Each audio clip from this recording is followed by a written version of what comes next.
नमस्कार दोस्तों, the learner point में आप सभी का स्वागत है।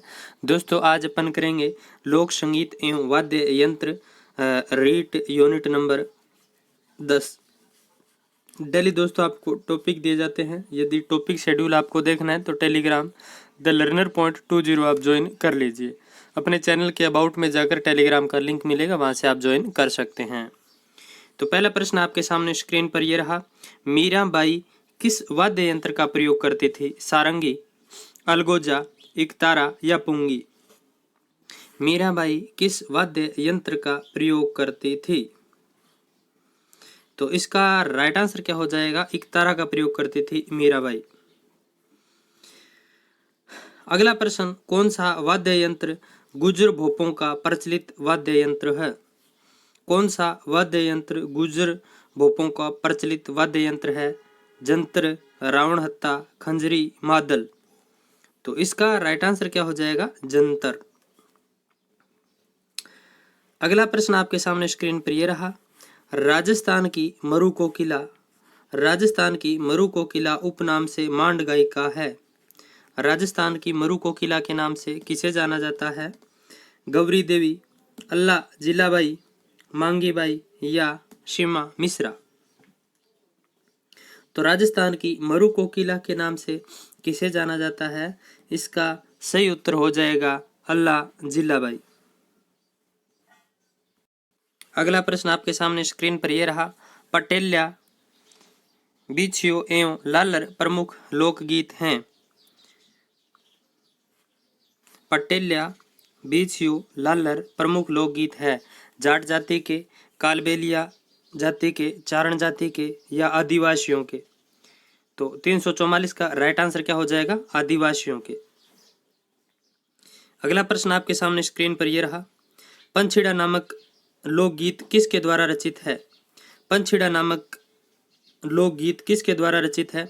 दुर्गा प्रसाद चौधरी, जयनारायण व्यास, माणिक्यलाल वर्मा, देवीलाल सामर? तो इसका सही उत्तर क्या हो जाएगा? माणिक्यलाल वर्मा का है। एक दोस्तों, कोई भी प्रश्न के बारे में यदि आप कन्फर्म हो तभी आप कमेंट बॉक्स में कमेंट किया करो, ऐसे कमेंट मत किया करो, इस चीज़ से प्रभाव पड़ता है। कल एक प्रश्न आया था कि किसके प्रमुख 52 शिष्य है? तो चरणदास जी होगा, और वो आप उत्तर उसका कुछ और बता रहे थे, दादू दयाल बता रहे थे, जिनके 152 शिष्य थे। यदि आप कन्फर्म हो तभी आप दोस्तों ऐसे कमेंट किया करो, नहीं तो ऐसे कमेंट मत किया करो आप। अगला प्रश्न देखिए, बांसुरी के समान दिखाई देने वाला वाद्य यंत्र है। बांसुरी के समान दिखाई देने वाला वाद्य यंत्र है सारंगी, अलगोजा, पुंगी या शहनाई? तो 346 का राइट आंसर क्या हो जाएगा? अलगोजा। बांसुरी के समान दिखाई देने वाला वाद्य यंत्र है अलगोजा। यदि कोई प्रश्न गलत हो जाता है तो मैं अगले जो सेशन होता है उसमें बता देता हूँ या टेलीग्राम पर डाल देता हूँ उसका उत्तर। अगला प्रश्न देखिए 347 का, रूपायन संस्थान बोरुंदा जोधपुर की स्थापना कब हुई? रूपायन संस्थान बोरुंदा जोधपुर की स्थापना कब हुई? 1957, 1950, 1978 या 1960?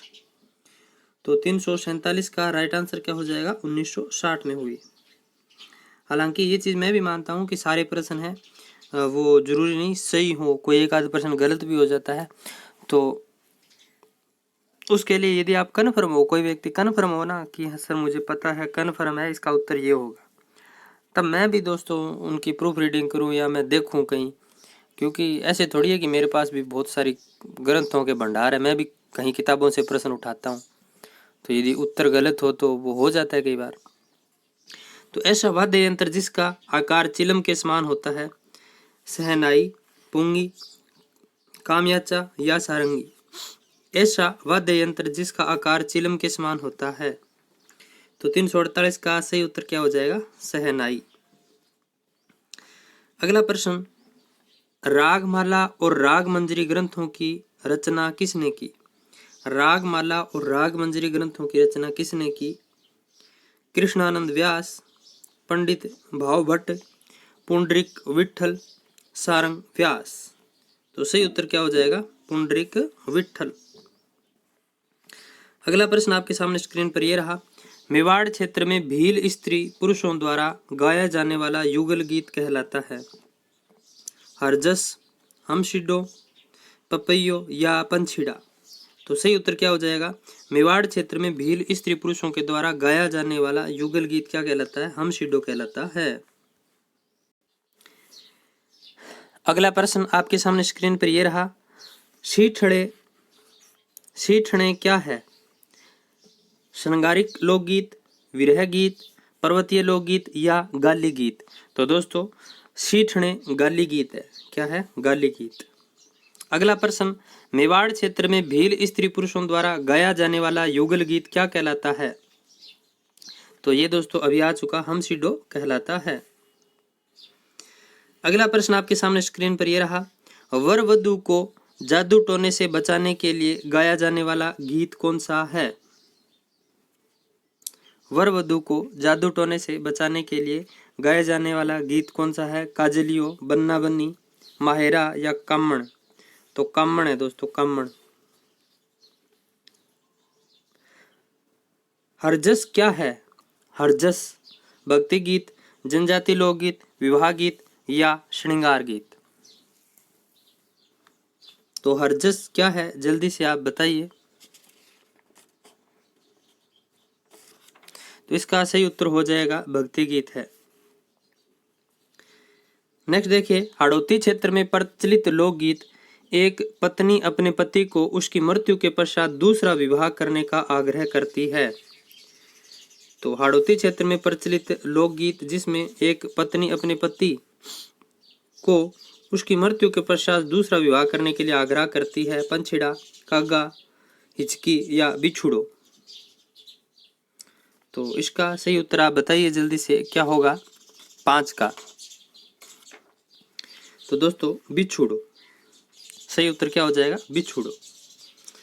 अगला प्रश्न, तालबंदी गायकी प्रचलित है पश्चिमी राजस्थान में, पूर्वी राजस्थान में, दक्षिणी राजस्थान में या उत्तरी राजस्थान में?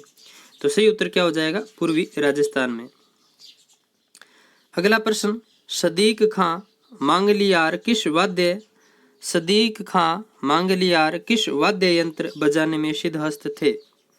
सदीक खां मांगलियार किस वाद्य यंत्र को बजाने में सिद्धहस्त थे? कामच्या, खड़ताल, सारंगी या बांसुरी। तो जल्दी से बताइए, सदीक खां मांगलियार। तो ये दोस्तों खड़नाल बजाने में सिद्धहस्त थे। अगला प्रश्न, घुड़ला गीत का प्रचलन किस क्षेत्र में है? घुड़ला गीत का प्रचलन किस क्षेत्र में है? मारवाड़, हाड़ौती, मेवाड़ या ढूंढाड़। तो इसका सही उत्तर क्या हो जाएगा? मारवाड़। घुड़ला गीत का प्रचलन किस क्षेत्र में है? मारवाड़। अगला प्रश्न आपके सामने स्क्रीन पर यह रहा, बेटे की विदाई के अवसर पर गाया जाने वाला लोकगीत है घोड़ी, ओळ्यूं, पावणा या कांगशियो। तो बताइए, बेटी की विदाई पर गाया जाने वाला गीत कौन सा है? तो इसका सही उत्तर क्या हो जाएगा? ओळ्यूं।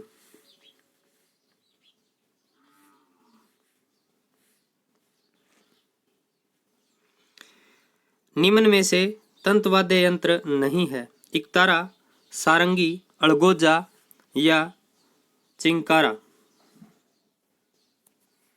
निम्न में से तंतवाद्य यंत्र नहीं है। तो देखिए दोस्तों, अड़गोजा नहीं है, सुशीर है। ये सुशीर के अंतर्गत आता है। अगला प्रश्न, मोरचंग किस श्रेणी का वाद्य यंत्र है? तंत, सुशीर, अवनद या घन। तो देखिए दोस्तों, मोरचंग किस श्रेणी का वाद्य यंत्र है? तो सुशीर। ये दोस्तों अपने कक्षा 7 आरबीसी की किताब है ना, उसमें लास्ट में एक पार्ट है, प्रश्न वहां से आएगा। अगला प्रश्न आपके सामने, लेजिम किस श्रेणी का वाद्य यंत्र है? लेजिम किस श्रेणी का वाद्य यंत्र है? तंत, अवनद, घन या सुशीर।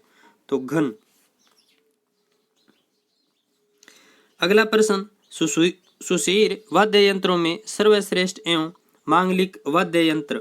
तो बताइए, मांगलिक अवसरों पर जो बजाया जाता है। सुशीर वाद्य यंत्रों में श्रेष्ठ। तो 13 का राइट आंसर क्या हो जाएगा? ए शहनाई। अगला प्रश्न, सारंगी में कुल कितने तार होते हैं? 27, 7, 17 या 37? तो सारंगी में कुल कितने तार होते हैं? तो 27 तार होते हैं सारंगी में। कितने? 27। निम्न में से कौन सा वाद्य यंत्र अलवर क्षेत्र में अधिक प्रचलित है? निम्न में से कौन सा वाद्य यंत्र अलवर क्षेत्र में अधिक प्रचलित है? रवाज, अपंग, भपंग या संतारा? तो भपंग है दोस्तों, भपंग। अगला प्रश्न, अलवर भरतपुर क्षेत्र में जोगियों द्वारा बजाए जाने वाला वाद्य यंत्र चिंकारा, नौबत, संतारा या पावरा? तो चिंकारा बजाया जाता है दोस्तों अलवर भरतपुर क्षेत्र में जोगियों द्वारा। अगला प्रश्न आपके सामने स्क्रीन पर यह रहा, वह वाद्य यंत्र जो अलगोजा, बांसुरी व शहनाई का मिश्रित रूप है। वह वाद्य यंत्र जो अलगोजा, बांसुरी व शहनाई का मिश्रित रूप है।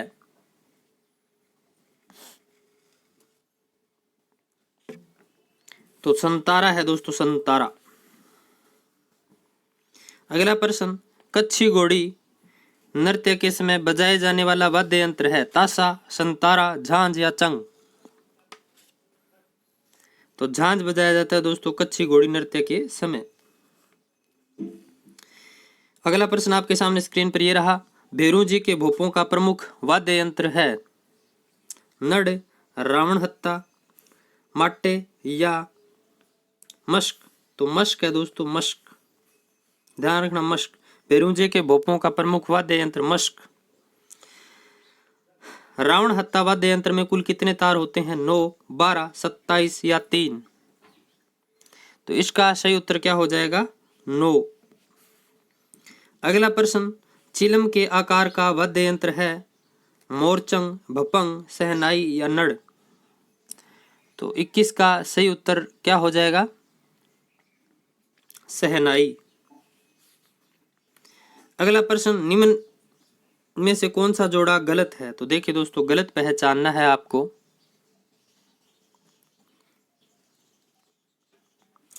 इकतारा तंतवाद्य यंत्र सही है। भपंग अवनद, ये अवनद है, मृदंग अवनद है, खड़नाल है, ये खड़ताल है दोस्तों, ये घन है। लेजिम दोस्तों सुशीर वाद्य यंत्र नहीं है। तो इसका राइट आंसर सी हो जाएगा। लेजिम है ये दोस्तों, घन वाद्य यंत्र है। क्या है? घन वाद्य यंत्र। अगला प्रश्न आपके सामने स्क्रीन पर ये रहा, कर्णा भील किस वाद्य यंत्र बजाने में सिद्धहस्त था? कर्णा भील किस वाद्य यंत्र को बजाने में सिद्धहस्त था? तो देखिए, संतारा, नड़, भुग्गल या कर्णा? तो इसका सही उत्तर क्या हो जाएगा? नड़।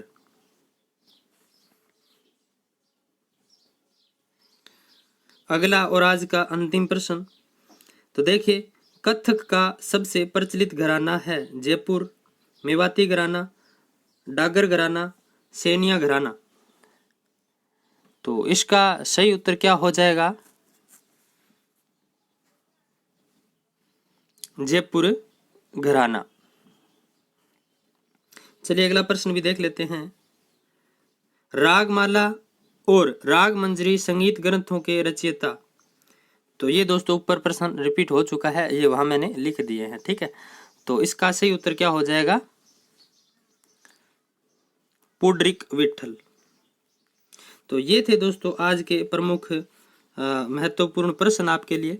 तो ये क्लास आपको कैसी लगी मुझे कमेंट बॉक्स में जरूर बताना। इसके साथ साथ वीडियो को लाइक करना, ज़्यादा से ज़्यादा शेयर करना।